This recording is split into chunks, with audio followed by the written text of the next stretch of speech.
Hindi nyo naiintindihan yung sinasabi dito kung gaano siya kagalit.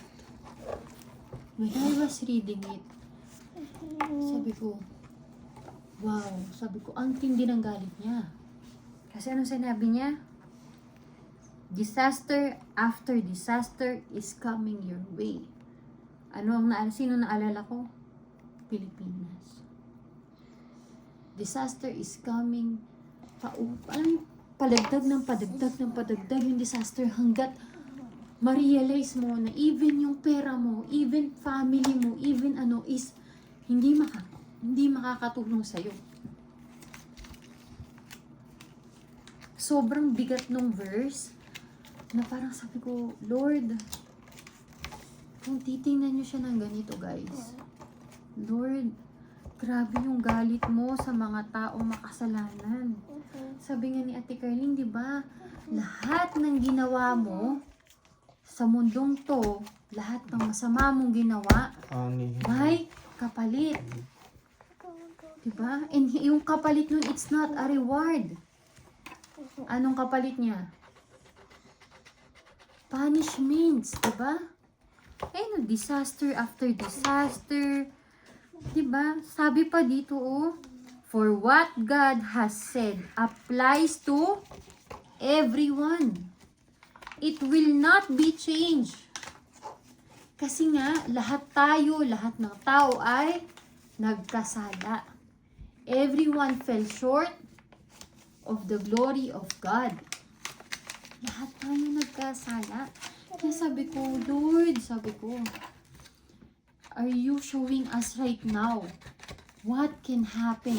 Ano yung naghihintay sa amin kung hindi kami sinave ni Jesus? So ito pala yung naghihintay sa amin kung hindi namin i-accept si Jesus sa buhay namin. Kasi galit si Jesus saan? Sa kasalanan. Kaya siya galit sa mga tao dito kasi makasalanan sila. They have idols. They're after their wealth. Hindi sila sumusunod sa Diyos. Wala silang Diyos, kundi sarili nila.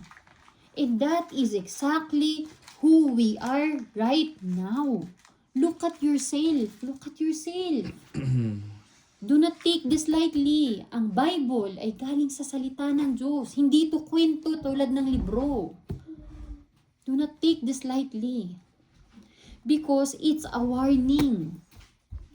It's a big warning. If you do not repent right now, this is what awaits you. Walang makakaligtas dito. Lahat ng makasalanan, ito ang pagdadaanan. So why do we feel like it's nothing? This is for us, not just for Israelites, because we are all sinners. Naiintindihan ninyo? That's how hard it is. Do not take it lightly because pinapakita na ng Diyos at sinasabi niya na that the day of judgment is here. Parating na i-judge niya tayo. Now, when He comes to judge us, makikita ka ba niyang malinis o hindi? Ikaw, Dad, malinis ka o hindi pagdating ni Jesus kung darating siya? No. No. Diba? We are trying, pero we will always fall short of the glory of God. Magkakasala tayo. But the good news is, Chloe, but the good news is, Jesus is offering a salvation para hindi natin maranasan to. Hindi natin maranasan yung wrath o galit ng tatay niya. Jesus is offering us, anong tawag dun? Escape route. Come here. I can save you. Come here. Wala, busy ka pang sumayaw dahil gusto mo pang gumawa ng kasalanan. Diba? Why? Jesus is already coming, guys. I'm telling you, malapit na talaga siyang bumalik. With everything na nangyayari, gusto niya nang ipakita sa tao, I am shakening you. Why? Sabi niya dito, bakit niya sinishake yung mga tao? Ba't ang dami nangyayari sa mundo? Because then they will know that I am the Lord. Gusto niya nang magpakilala sa tao. Parating na siya. Then don't take this lightly. We have to change our ways as a family. I don't wanna be saved alone. Diba? I don't wanna be saved. I don't want isa lang ma-save, dalawa lang, tatlo. I want everyone to be saved. At alam niyo pa kung ano saan ako nalungkot? Lord, paano yung mga taong hindi pa rin nakakakilala sa'yo? Diba? That's more sad. Hindi pa nila kilala si Lord, wala silang chance magbago.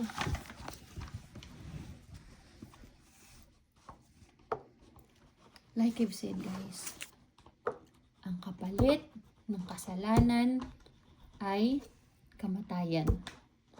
Because our soul will die because of our sin.